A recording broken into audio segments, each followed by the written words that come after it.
Christine Gregoire believes that a state government really can't discriminate when determining who gets rights and who gets benefits. It's really not their place. So, without further ado, it's my pleasure and my true honor to introduce Governor Christine Gregoire, Washington State.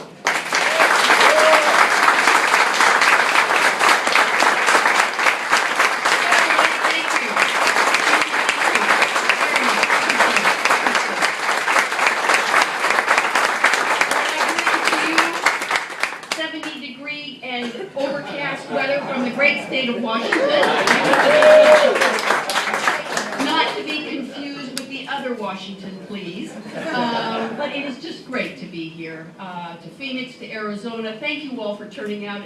As was just indicated, obviously it's a tough time during the day for y'all to get out, but I can't thank you enough for doing so, because I can tell you I worked hard. In fact, if truth be known, I was one of the first people to endorse Barack Obama, and you can imagine the pushback I got as a woman, for president in Washington State, and I have never, ever looked back. I have been proud every day.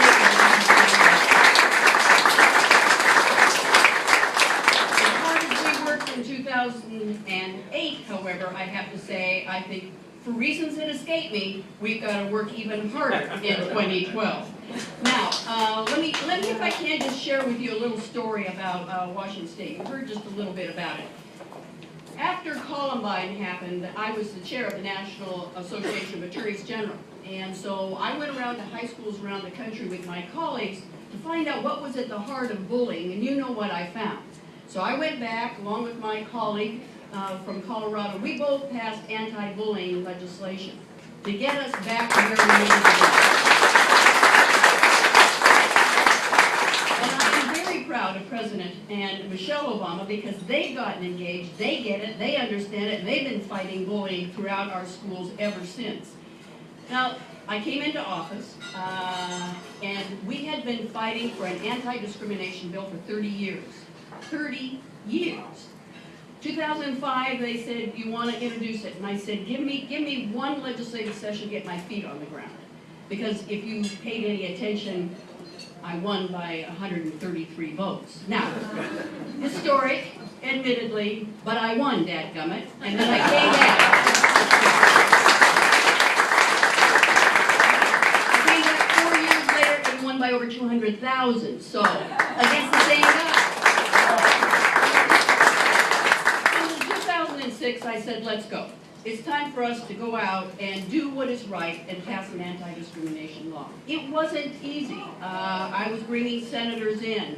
I knew I could get the votes in the House, but not in the Senate. And in the end, we were successful by one vote.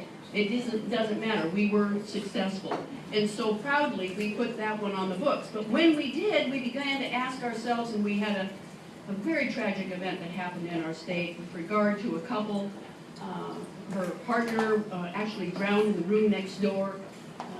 When she was taken away to the hospital, she was not allowed to go in the ambulance. When she got to the hospital, she was not allowed in the room. She was not allowed to make any decisions. It was then that we decided we would start the path forward. We would start with a domestic partnership bill, which we passed.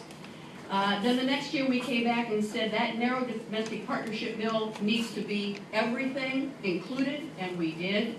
Then they took it to the ballot, and I want you to know Washington State was the first in the country at the ballot to say yes to domestic partnership, and I'm very proud of the voters of Washington State.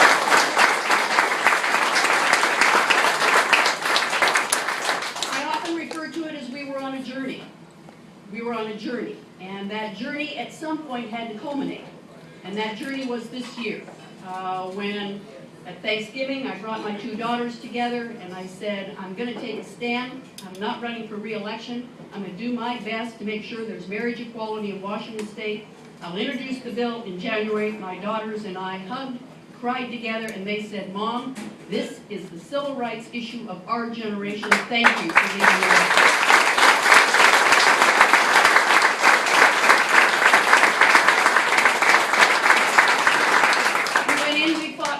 Legislature. Again, the Senate was the problem, and again, this time they wanted to, well, we'll just send it out to the voters. And I said, stand up and vote. Stand up and do what's right. Don't be sending this off to the voters. If they want to take it, they can take it, but you must make a stand here. You must say to the rest of the country and the rest of the world, Washington State stands for equality. I can't tell you how proud I am. First for the debate on the floor, which was very respectful, and the vote that we got, bipartisan, to pass it both through our House and Senate, and within a week we had the entire Capitol overrun by people from across our state celebrating marriage equality in Washington State.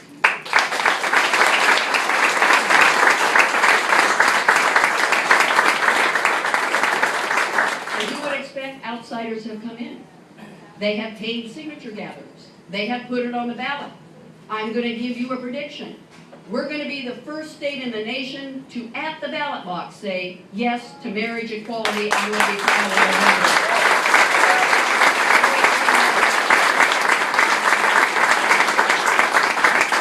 Let me tell you my journey. It was 3 days later, and President Obama is arriving. He comes in on Air Force One, comes down, and I'm to greet him, first one to greet him at the tarmac. Remember, he hasn't taken a position on equality at this point. He hugs me, he whispers in my ear, "Thank you, congratulations. Michelle and I couldn't be more proud of you." He continued on down the line, and I thought to myself, it's a matter of time. It's a matter of time. Sure enough, within the next couple of months, Barack Obama led the nation by saying to the people of this country, let's stand up, let's do what's right, let's ensure we have marriage equality everywhere across America. That's where we can go.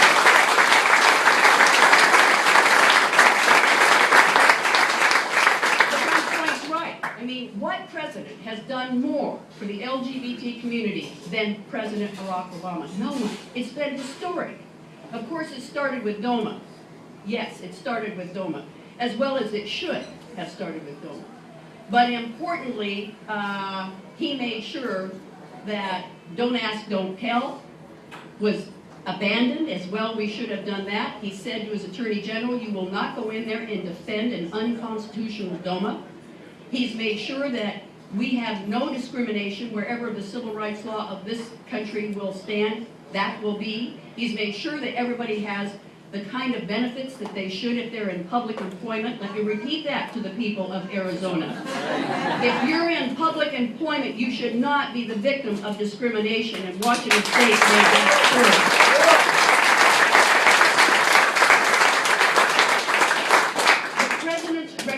And then contrast that with his opponent. I don't understand why this race is presumably as close as it is. I just don't get it. It's 2012. It's the United States of America. And here's an individual that not only was opposed to getting rid of Don't Ask, Don't Tell, supports DOMA, but on the other hand, he also is opposed to domestic partnerships. He would take away benefits for those who go into a hospital with a loved one. I mean, that's further right than George Bush. I mean, I thought we got rid of him 4 years ago. We don't need somebody who will turn the clock back on civil rights and equality in Washington State. In this state, across America, we need President Barack Obama to continue to make the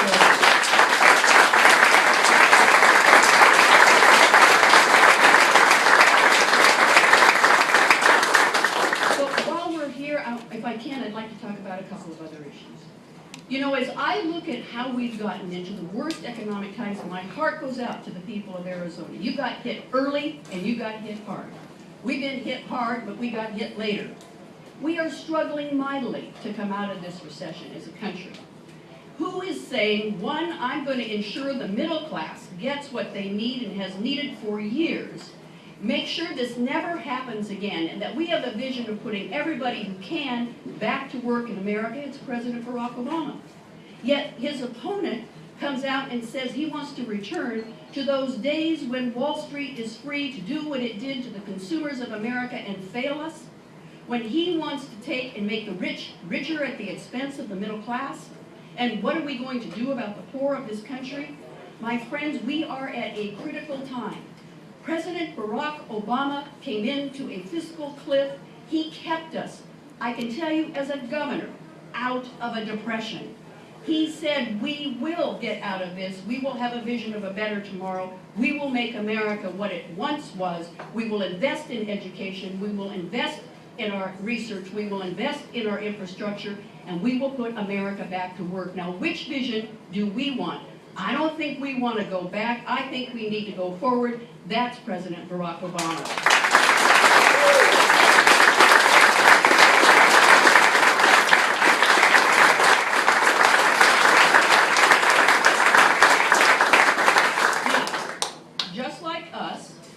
My state looks to have been written off because everybody just assumes it will be for Barack Obama. And here everybody seems to think we should write off Arizona because it will be for Mitt Romney. I say we're not writing off Arizona. And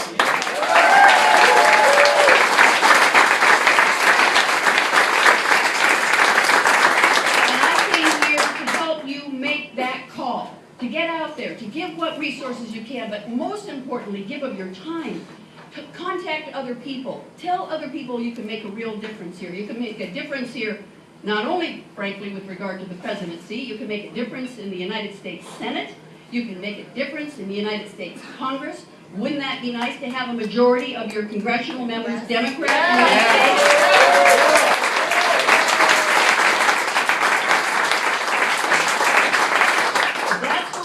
For the president to be able to do what he wants to do. We don't need him to be thwarted at everything he wants to accomplish. Therefore, we do need Arizona, and we need it desperately. And that's why I'm here, to ask you to help President Barack Obama. Yes, don't you dare give up. We've got a long way to go, and we're not giving up in Arizona. We're not giving up anywhere. Make sure we elect that Democratic candidate for the United States Senate, and let's take a majority of your congressional members. Partnering those three together, ladies and gentlemen, the LGBT community will be well served, but who else will be well served? Every American. We will be proud of what we were able to accomplish.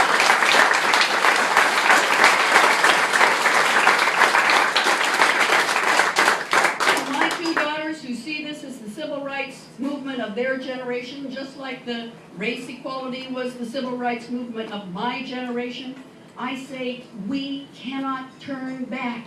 And the only way we move forward is to say to the President of the United States, thank you for what you've done. There's more to be done. We thank you for your vision. We're going to be there for you, but we're also going to give you the support you need in the House and the Senate so your agenda can really happen. So, to the great people of Phoenix, to the LGBT community and their supporters, to the people of Arizona, let's get up, let's get out, let's get President Obama reelected. Thank you all very much for coming out tonight.